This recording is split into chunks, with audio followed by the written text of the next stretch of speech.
Boa noite, pessoal.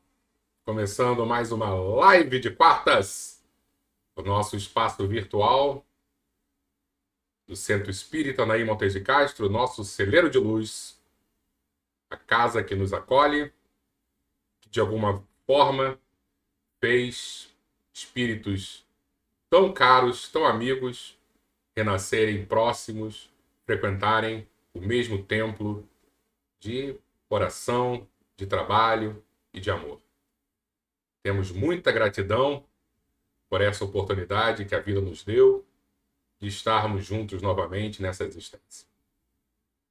E hoje vamos iniciar mais um capítulo do livro Nosso Lar, psicografado por Chico Xavier e ditado pelo espírito André Luiz.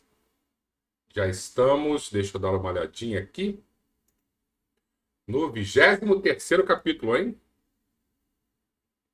Hoje falaremos sobre saber ouvir, as dificuldades que todos nós encontraremos se um dia frequentarmos, morarmos numa cidade espiritual, e uma cidade com regras claras, com disciplina. Vamos muito ter que primeiro entender, aprender a ouvir, para depois pensarmos em agir, em trabalhar em nome do bem. Daqui a pouco a gente vai ler e vamos entender direitinho. Espero que todos estejam muito bem. Vou dar aquela olhadinha para ver quem está aqui. Marisa, tudo bom, Marisa? Semana que vem sou eu, hein, na palestra. Se eu não me engano, dia 4 de dezembro. Deixa eu dar uma olhadinha aqui no calendário. Eu acho que é 4 de dezembro. Isso, 4 de dezembro, segunda-feira. Palmira, muito boa noite. Denise, tudo bom, Denise? Manda um beijo para sua filha quando você estiver com ela. Oi, Patrícia, muito boa noite para você. Beijo todo especial do meu amigo Pedro.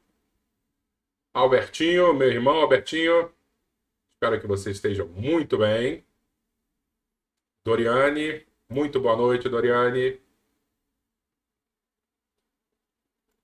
Elizabeth Marques, ótima noite para você também. Sérgio, grande abraço.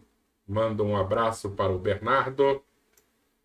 Tiago, meu garoto, saudade de você, abração. Temos que marcar um dia lá no Centro Espírita Naí Montes de Castro para nos conhecermos pessoalmente. Silvia, como é que você está? Espero que você esteja muito bem, Silvia. Beijo em toda a família. Orsini. Lúcia Regina. Tudo bom, Lúcia? Oi, Ruth. Super beijo para você e para sua família. Neia Viana, sempre conosco, Neia. Beijão para você. Ó, quem apareceu aqui? Lorraine. E aí, tudo bom? Legal ter você aqui conosco. Vovó Maria Terezinha, tudo bom? Muito bom. Mais uma quarta estar com você aqui. Sônia Maria, muito boa noite. Rosiane, boa noite para você também. Casa cheia hoje, hein?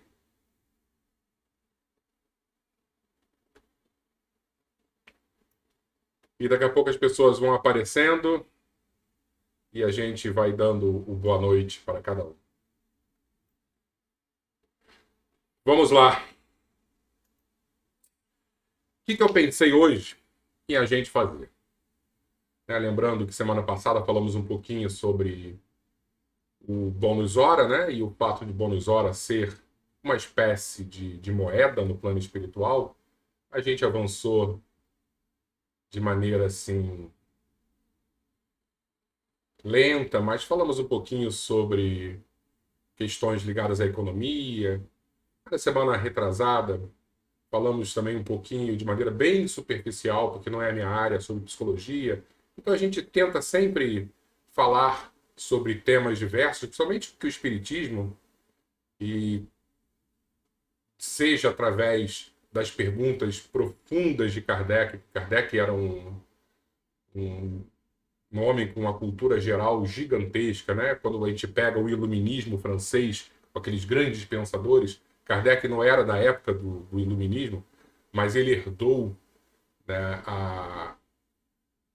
o conhecimento, as dúvidas, as perguntas, né? O pensamento crítico de toda uma geração francesa. E quando a gente pega Chico Xavier psicografando, seja com André Luiz, seja com Emmanuel, seja com Humberto de Campos, com diversos espíritos, né? Porque Chico era uma antena formidável. Então ele também, de alguma maneira, ele abordou temas profundos em grandes quantidades de assuntos.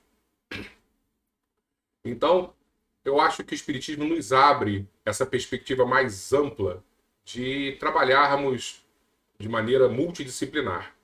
Mas hoje não. Hoje a gente vai voltar às questões assim mais básicas do Espiritismo e que às vezes podem ser muito mais interessantes até, né?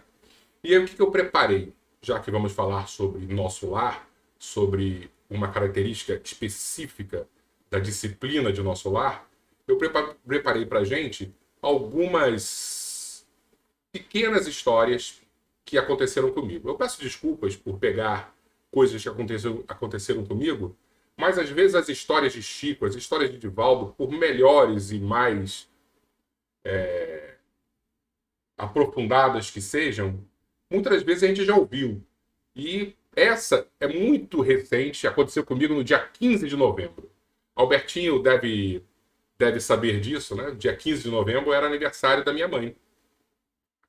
E eu sei quando tem essas datas especiais, minha mãe já desencarnou há 10 anos, ela tem algum tipo de liberação do plano espiritual para visitar a família.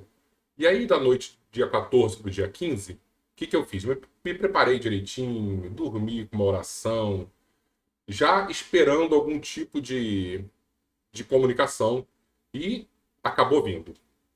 E foi bem interessante, porque daqui a pouco a gente vai entender o porquê dessas histórias, tá? Quando a gente pegar no livro, eu vou fazer a ponte. É isso, Dona Almira, nossa mãe, Albertinho. E eu encontrava com ela e ela me levava para o alojamento em que ela estava aqui na Terra. Muito provavelmente, por quê? Porque ela já deve viver numa colônia espiritual e não tem autorização de sair de lá quando ela quer. Mas com eventos específicos, e nesse dia, como eu disse, era aniversário dela aqui na Terra, ela deve ter tido autorização e precisou alojar-se em algum ponto de apoio aqui da Terra. Isso é legal porque a gente sempre imagina, né, que por pensamento estamos num outro lugar. Isso é para espírito já bem mais evoluído. A maioria de nós não vai conseguir voar, não vai conseguir se movimentar através do pensamento. Vai ter que pegar lá uma espécie de transporte da cidade espiritual e vir para a Terra. Eu não sei se a gente já leu sobre isso, mas acho que mais para frente vão falar que em nosso lar muitos espíritos conseguem voar, mas eles não fazem justamente para não humilhar aqueles que ainda não têm essa capacidade. Então eles entram no aeróbus, eles se locomovem de maneira usual. Imagina, você está no ponto esperando um aeróbus e aí olha para o lado, vejo o Albertinho voando de um lugar para o outro e fala assim, ô Albertinho, pô, tá me humilhando aqui. Nós somos ainda cheios de vaidades, cheios de invejas.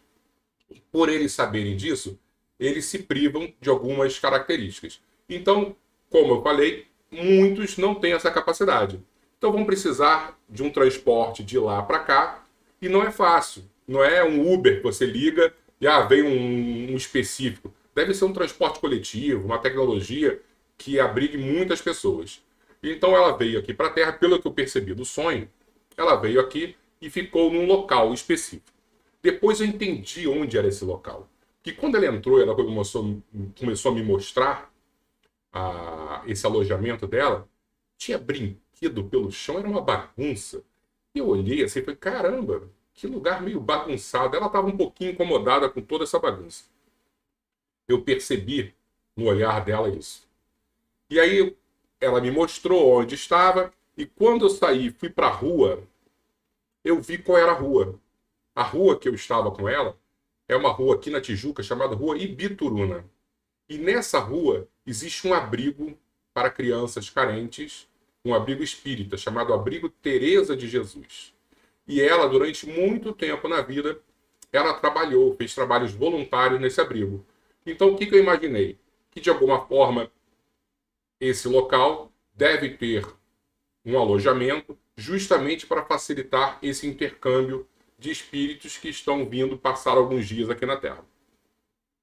E eu batia papo com ela, e ela estava muito jovem, né? Não era a mãe que deixou aqui a última forma física, né? Uma pessoa já idosa, doente. Ela estava jovem, muito, muito jovial. Eu achei maravilhoso, batendo papo com ela, tal. E eu perguntei sobre o meu pai. Meu pai desencarnou esse ano, né? Muito recente ainda. E eu perguntei, como é que tá meu pai? Ela, você quer falar com ele? Eu falei, pô, lógico que eu quero.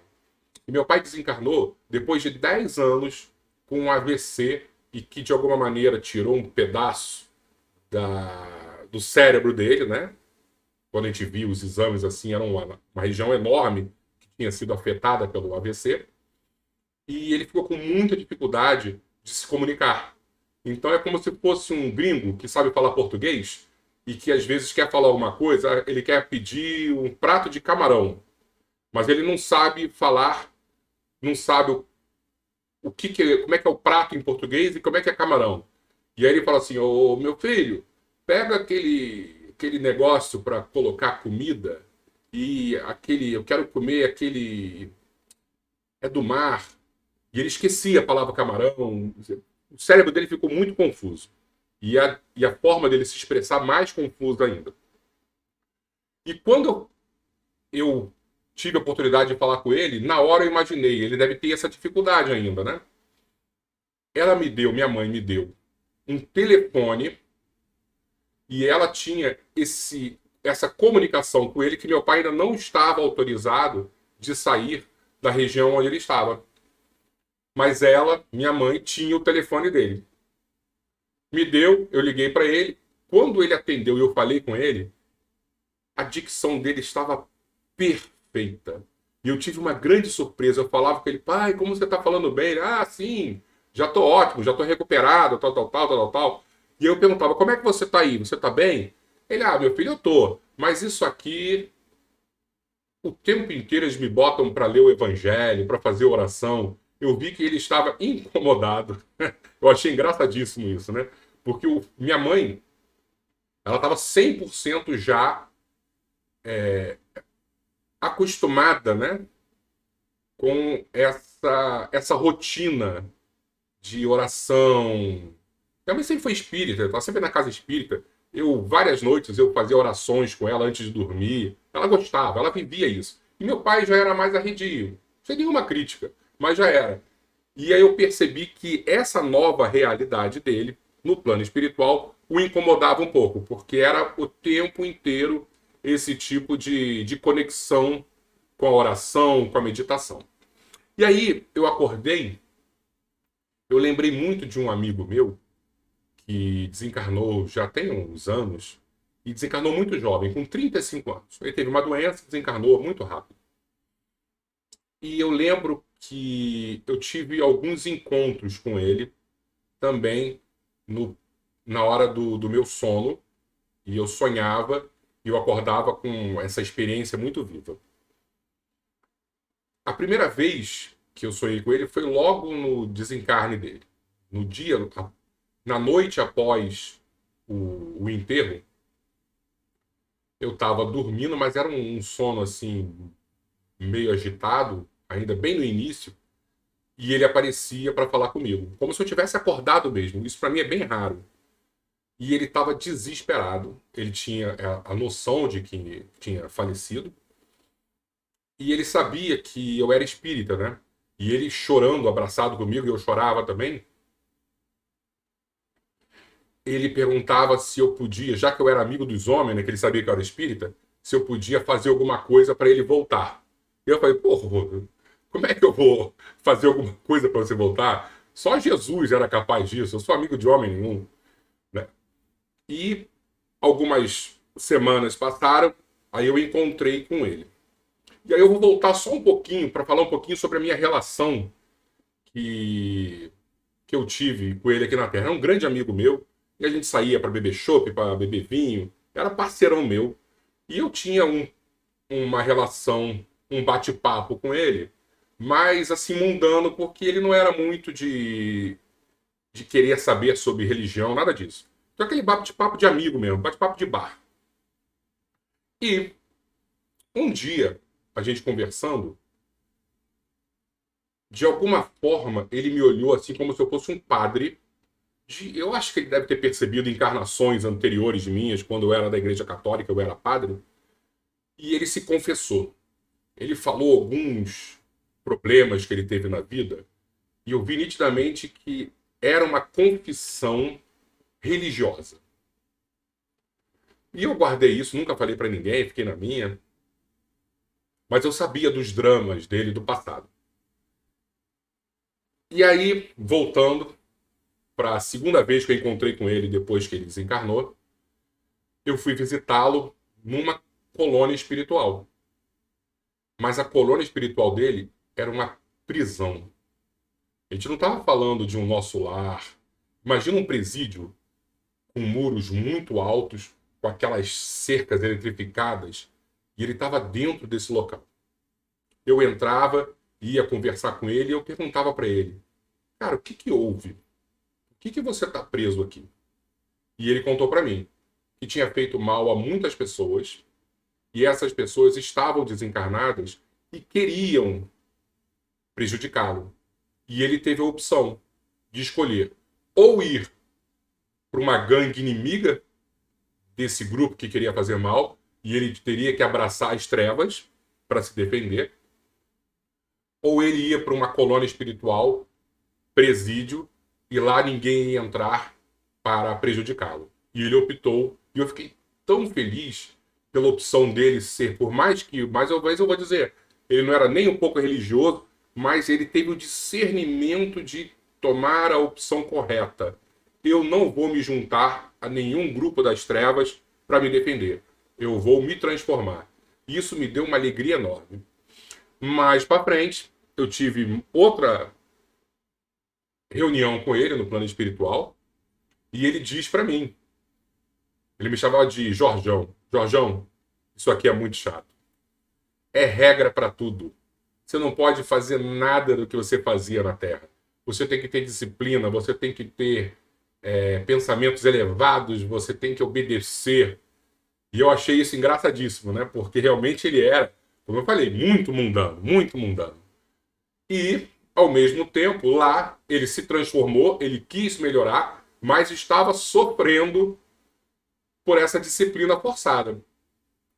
E eu fico imaginando, se nós, quando desencarnarmos, formos para alguma região onde tivermos mais liberdade, pudermos fazer o que desejarmos, a bagunça que não vai ser.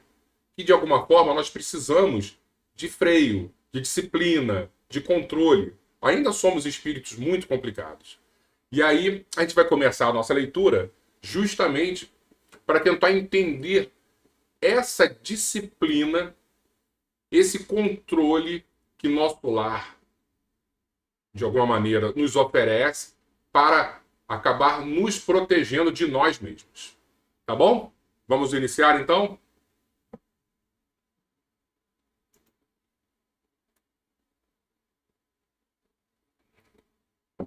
Mais uma vez, peço desculpas por trazer informações pessoais aqui, minhas, né? Mas eu achei tão importante pegar, ainda mais porque foi tão recente isso que aconteceu, esse contato que eu tive com a minha mãe. Eu falei, eu vou utilizar isso para a gente conseguir ambientar, criar uma introdução interessante. Vamos lá. Saber ouvir. Lembrando que há 3, 4 semanas, André Luiz estava com Dona Laura batendo papos profundos em casa e os filhos de Dona Laura tinham ido passear na noite de nosso lar, para o campo da música, alguma coisa, eu não lembro exatamente, eles foram passear. Capítulo 23, saber ouvir. Intimamente lamentei a interrupção da palestra. Os esclarecimentos da senhora Laura fortaleciam-me o coração. Deixa eu só dar uma olhadinha para ver se está tudo direitinho aqui. Está tudo direitinho. Lísias entrou em casa visivelmente satisfeito. Lísias é o amigo de André Luiz, o filho da dona Laura. Olá, ainda não se recolheu? Perguntou sorridente. E enquanto os jovens se despediam, convidava-me solícito. Venha ao jardim, pois ainda não viu o luar destes sítios. E aí eu fico imaginando quantas surpresas maravilhosas vão surgir em nosso caminho quando e se um dia tivermos a honra e o merecimento de frequentar cidades na espiritualidade superior. A dona da casa entrava em conversação com as filhas, enquanto, acompanhando Lísias, fui aos canteiros em flor. O espetáculo apresentava-se soberbo.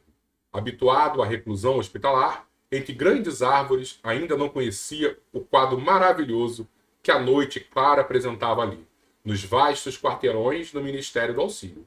Glicínias de prodigiosa beleza enfeitavam a paisagem. Eu nunca ia poder fazer um livro desse, que eu não sei o que é uma glicínia, por exemplo. Lírios de neve, matizados de ligeiro azul ao fundo do cálice. Pareciam taças de caricioso aroma. Respirei a longos haustos, sentindo que ondas de energia nova me penetravam o ser. Ao longe, as torres da governadoria mostravam belos efeitos de luz. Eu fico imaginando também esses efeitos da torre. Que coisa linda deve ser essa torre. Deslumbrado, não conseguia emitir impressões. Esforçando-me para exteriorizar a admiração que me invadia a alma, falei comovidamente. Nunca presenciei tamanha paz. Que noite! O companheiro sorriu e acentuou. Há compromisso entre todos os habitantes equilibrados da Polônia no sentido de não se emitirem pensamentos contrários ao bem. Olha que coisa profunda, né? Que belo acordo de paz. Todo mundo, de alguma forma, não se deixar levar por fofoca, por palavras maliciosas, só termos bons pensamentos. Como deve ser mais fácil respirar de maneira, não o ar simplesmente, né? Mas de sentir o magnetismo, a energia do local em que todos estão voltados ao bem. Há compromisso entre todos os habitantes equilibrados da Polônia no sentido de não se emitirem pensamentos contrários ao bem. Dessarte, o esforço da maioria se transforma numa prece quase perene. Daí nascerem as vibrações de paz que observamos.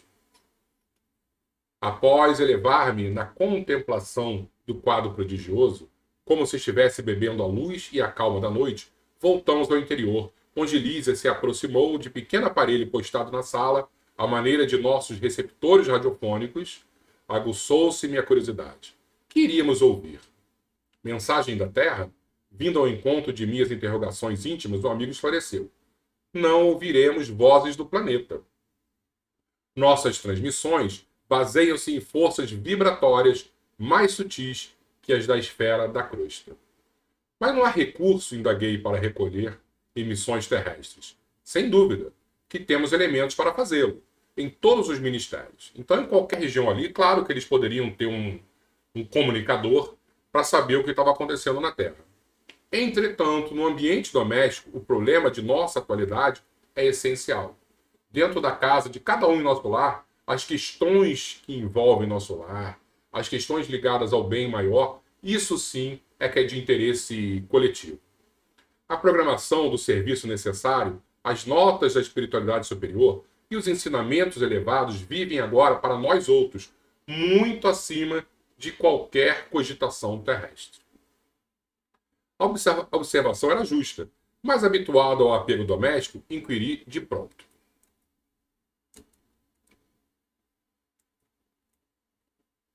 Será tanto assim? Porque André Luiz está louco para visitar a família, né? Está lá uns 9 anos, né? 8 anos no umbral e de repente mais um ano ali em nosso lar. Ele quer saber o que aconteceu com a família, quer notícias da terra, né? Será tanto assim E os parentes que ficaram à distância? Nossos pais, nossos filhos? Já esperava essa pergunta. Nos círculos terrestres, somos levados muitas vezes a viciar as situações. A hipertrofia do sentimento é mal comum de quase todos nós. Somos por lá velhos prisioneiros da condição exclusivista. Em família, isolamos-nos frequentemente no cadinho do sangue e esquecemos o resto das obrigações. Família é maravilhoso, família é uma grande invenção de Deus. Mas, ao mesmo tempo, quantas vezes nós nos fechamos no nosso círculo familiar e esquecemos que a família universal é o que realmente importa. Então a gente se ajuda numa espécie ainda de perpetuação da espécie, dos instintos mais básicos que o ser humano tem, e acaba, de alguma forma, negligenciando a dor do vizinho, a dor da pessoa que está distante, que está na rua. Somos, por lá, velhos prisioneiros da condição exclusivista.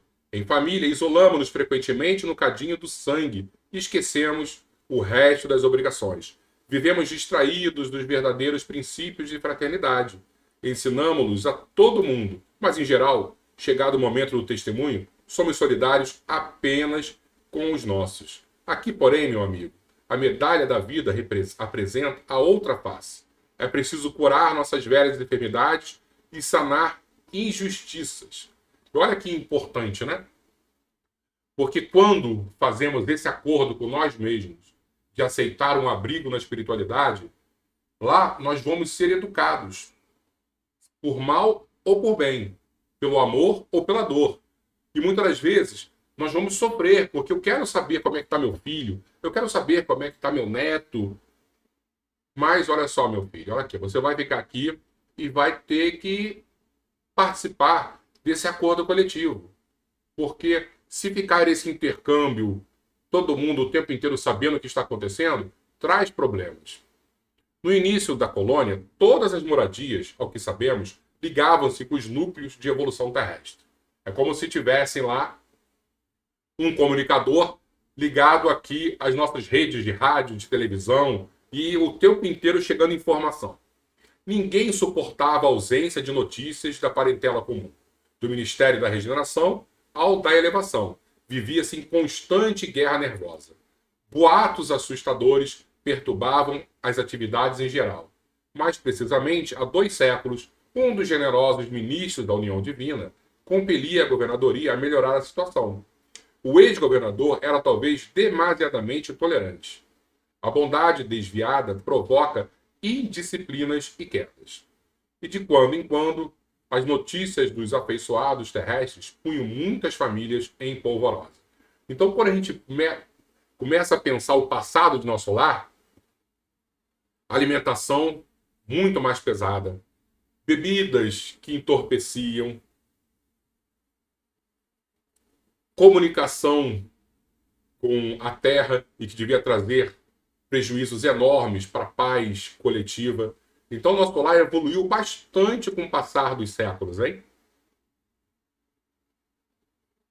Os desastres coletivos no mundo, quando interessassem algumas entidades em nosso lar, eram aqui verdadeiras calamidades públicas.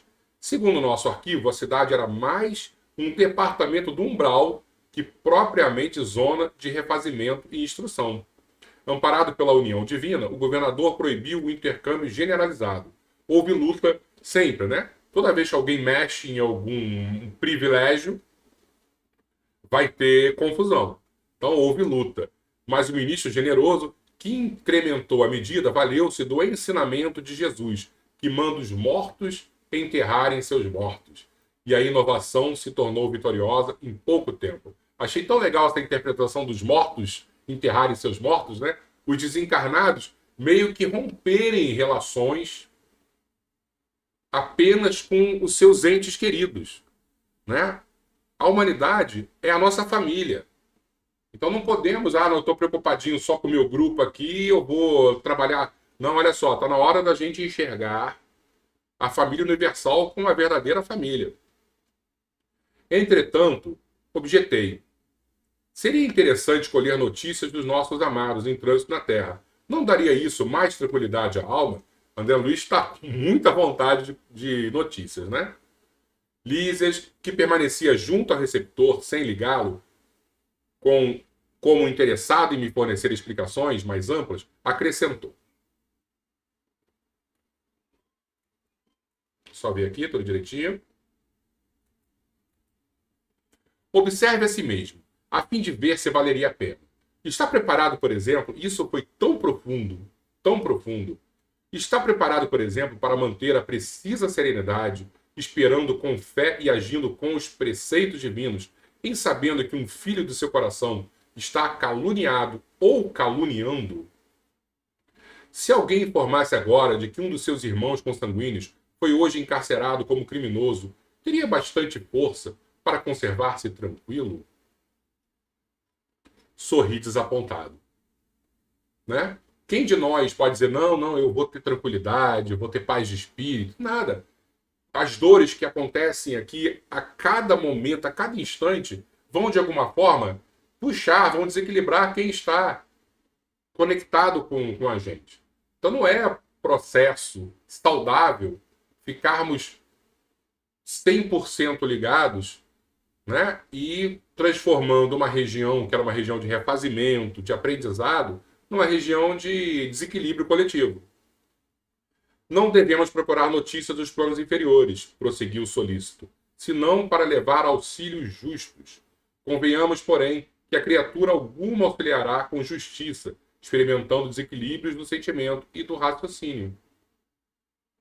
Por isso, é indispensável a preparação conveniente antes de novos contatos com os parentes terrenos. Se eles oferecessem campo adequado ao amor espiritual, o intercâmbio seria desejável, mas esmagadora porcentagem de encarnados não alcançou ainda nem mesmo o domínio próprio e vive às tontas, nos altos e baixos das flutuações de ordem material. Precisamos, embora dificuldades sentimentais, evitar a queda nos círculos vibratórios inferiores. Contudo, evidenciando minha teimosia caprichosa, indaguei. Mas, Lísias, você que tem um amigo encarnado, qual o seu pai? Não gostaria de comunicar-se com ele? Sem dúvida, respondeu bonosamente. Quando merecemos essa alegria, visitamo-lo em sua nova forma. E aí eu falei assim, olha que legal eu ter tido essa lembrança da alegria de encontrar a minha mãe, né? Dias específicos, um dia que eu vejo que é nítido, que ela está presente e que a gente consegue fazer um culto no lar, né, uma oração, é na véspera de Natal. Que a gente senta, que a gente ora, que a gente relembra das histórias. Eu vejo nitidamente que ela tem essa autorização de nos visitar. Mas não pode ser ao nosso bel prazer. Ah, não. E isso é legal para a gente entender também, quando estivermos orando, eu vou rezar pela minha mãe, me ajuda, mãe, coitada, imagina se isso consegue chegar no psiquismo dela e ver que estamos tão desequilibrados. Se é para orar, gente, vamos orar direto para Jesus. E a partir de Jesus, ele vai encaminhar a pessoa mais adequada. Então oremos sempre ao Mestre, porque ele sabe das nossas necessidades.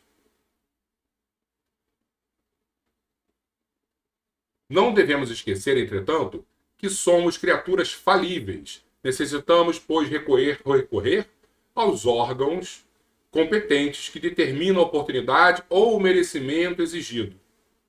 Para esse fim superior, é possível descer à inferior com mais facilidade. Existem, contudo, certas leis que mandam compreender devidamente os que se encontram nas zonas mais baixas. É tão importante saber falar como saber ouvir. Nosso lar vivia em perturbações porque, não sabendo ouvir, não podia auxiliar com êxito e a colônia transformava-se frequentemente em campo de confusão. Calei-me, vencido pelo argumento ponderoso. E, enquanto me conservava em silêncio, o enfermeiro amigo abriu o controle de recepção sob meus olhos curiosos. E semana que vem nós vamos falar, então, sobre essa forma de comunicação que eles têm em nosso lar. Lembrando que nós estamos aí em 1940, o quanto de inovações tecnológicas nosso lar já não deve ter hoje em dia E recordando que Chico uma vez disse que nosso lar estava 50 anos à nossa frente em questões relacionadas à tecnologia, tá? Então, muito provavelmente, esses aparelhos estão completamente ultrapassados.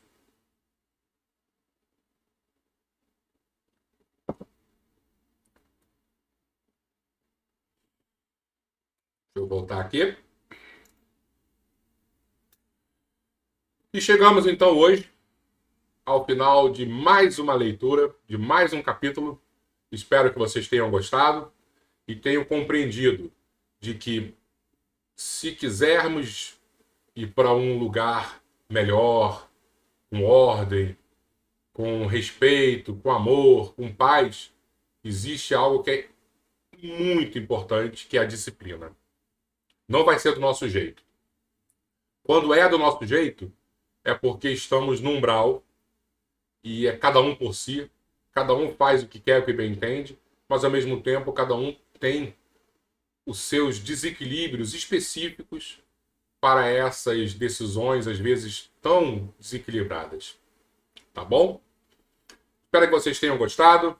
Eu acho que é o momento de fazermos a nossa oração de gratidão por esse espaço que a casa nos oferece para nos unirmos e refletirmos um pouquinho sobre textos tão importantes que às vezes passam despercebidos quando estamos lendo assim de maneira solitária, né? Eu acho que essa leitura em conjunto faz com que aprendamos melhor, de maneira mais profunda. Albertinho nos orientando. Água, deixa eu botar até um pouquinho mais aqui, porque eu estou precisando.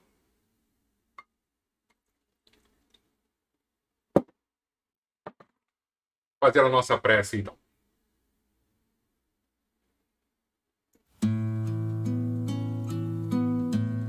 Vamos fechar, então, os nossos olhos, como de costume. Vamos lembrar sempre da figura do Mestre.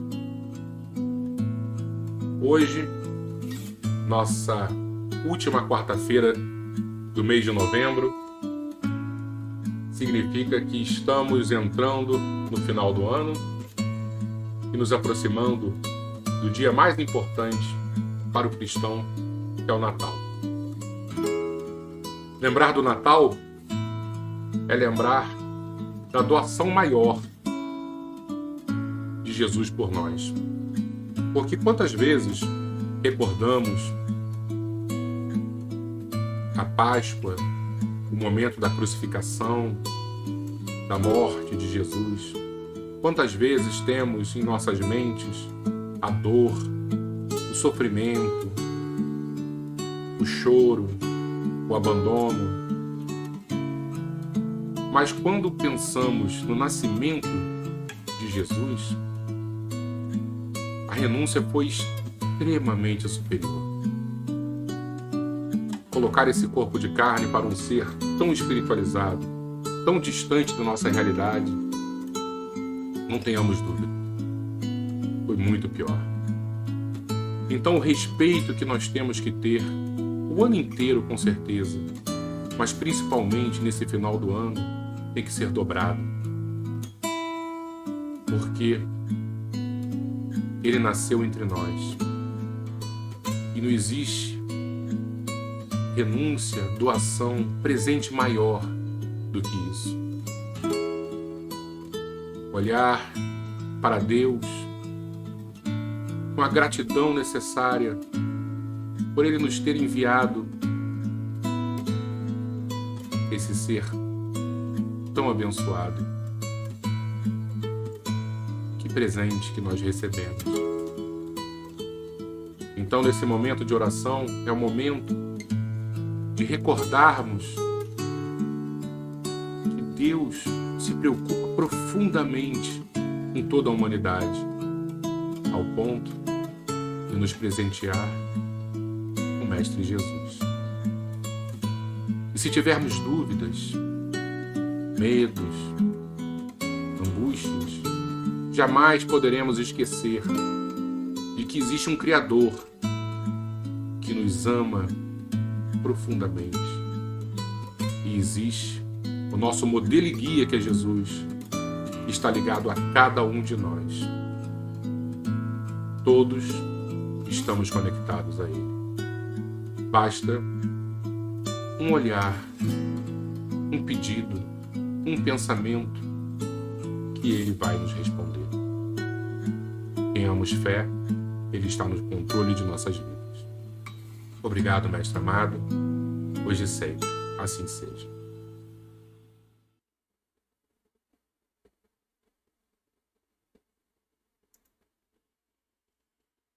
Muito obrigado, pessoal.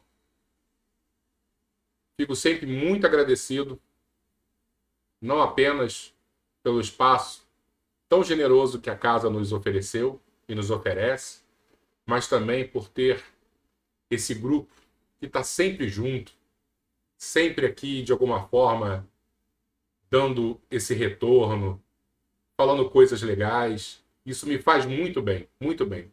Agradeço de coração a todos vocês, a cada um de vocês, porque quarta-feira acaba se transformando um dia muito especial na minha vida. Obrigado a todos, fiquem com Jesus e tenham uma ótima noite junto dessa atmosfera que foi criada através da visita dos bons amigos da espiritualidade a cada um de nós. Obrigado mesmo, de coração.